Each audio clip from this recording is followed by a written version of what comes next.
What up, y'all? Just real quick.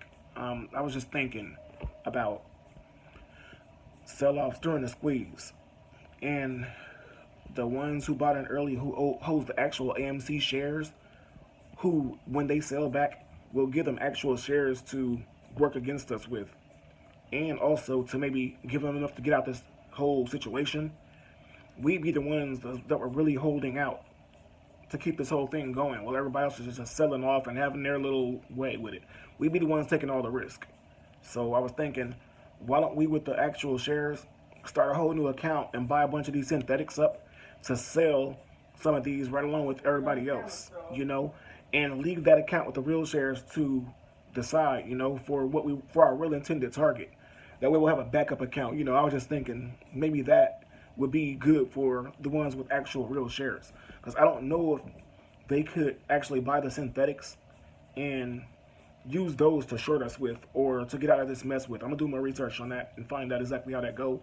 But the way things are looking, they're after the actual shares, and they need those to pay back to the people to get out of this whole mess. So I'm just thinking, you guys need to be alert who have the actual real shares, who bought in early, who bought in on the way up to 30, 20, 30 up in the area.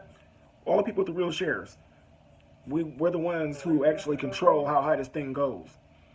So don't listen to all this other talk about selling early and this and that and that and this. Look, GME went to 400, 450 in no time. And we had we didn't have nowhere near as many shares as this. And it was blasting off. And the only reason it stopped blasting off is because people killed the momentum from selling so fast. They killed the momentum, I'm sorry. And this play right here, this AMC, I'm telling you, it should shoot up into the tens of thousands. It should. If people leave it alone and nobody sells, kills the momentum, and actually gives back shares for them to use against us, this thing should shoot up into the tens of thousands. All this stuff people panicking about selling at 1,000 and this and that, we may not even get the chance to do that if people leave it alone. It may just blast through all that. Only way we'd actually have a fight on our hands is if we gave them shares back to fight us with. That would be on us. So just letting y'all know. And just because people are selling don't mean that the bulk of us ain't still holding. Yeah, the price may look like it's coming down from people selling, but those are just people who jumped on at the last second, opportunists, companies that just want to, get their money back real fast, out of this thing. They don't affect us.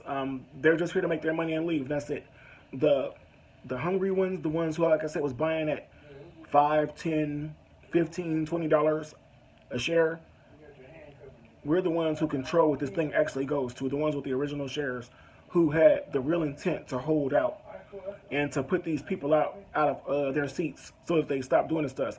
Because the reason I got into it wasn't because of the money. It was because I got tired of buying a stock and watching that shoot down right away. Like, as soon as I bought it, it would go right in the red. I'm like, that's not natural. These companies, they would say, buy the rumor, sell the news, and these companies will be doing good. And the news had people selling because people were worried about the company tanking when it wasn't the company. It was them shorting the company. And I got tired of that. So I said, you know what? Maybe this would be our only chance to stop this for future reference and maybe for our kids, which is why I started buying in at $5 and $10 a share. I didn't know this was going to do all this. I didn't know. I was just buying them and buying them and buying them. And just, living off the hype that we had going in the Discord and Reddit. Just living off the hype. That maybe, these nice stocks would, one day, bring an eye on all this corruption going on and do something about it. So here we are, y'all. It actually worked. So let's go ahead and see this thing through. Why would we wait all this time, get screwed, manipulated over all this time to sell at $1,000, to sell at $5,000 a share? Why would we do that? We'd be screwing ourselves, like, they'd be laughing, like, we did all that fighting for this, like, just for not to pay them for this. Like, this ain't no sweat. We could have done this a long time ago and kept it going. So no, we smash and destroy, Hawk. We smash and destroy, and that's what we're gonna finish out. We already got it going. We already got it. We seen it through. We just want to put a finalization on this. We want to finish crushing this. That's it. That's it. I'm telling you, I'm holding. I don't even think I'm touching that share button until over 10 grand a share. I'm not even touching none of my shares until over 10 grand a share, which I know it can get to pretty quick if we don't start selling off. Pretty quick. If it do sell off, and they're getting their shares back and all this and that, then I did my part. I tried. And that's all I can say. I'm not panicking. I'm not worried about being screwed or left holding the bag. You know, I'll get my investment out when the time comes. When I see I need to, I'll get my investment back out of it. But no, this ain't about that with me. And like I said, the originals, we know what it is. We know what it is. 10 grand is our floor. We gone. We out of here. The rest of y'all, if y'all want to hop out, y'all can, but y'all be watching from the sidelines. Y'all gonna be watching some super, super rich people. And it ain't gonna hurt nobody because it ain't gonna be a ton of us like there is now. So all that panicking and stuff, Anyway, y'all take care, and I'm gonna do a little bit more research on these synthetics versus the real shares and see how this works, and I'll get back with y'all. If anybody know any different than me, actually know, with proof, let me know. Let me know something. But until then, I'll get with y'all. Thanks for listening, and I'll talk to y'all later.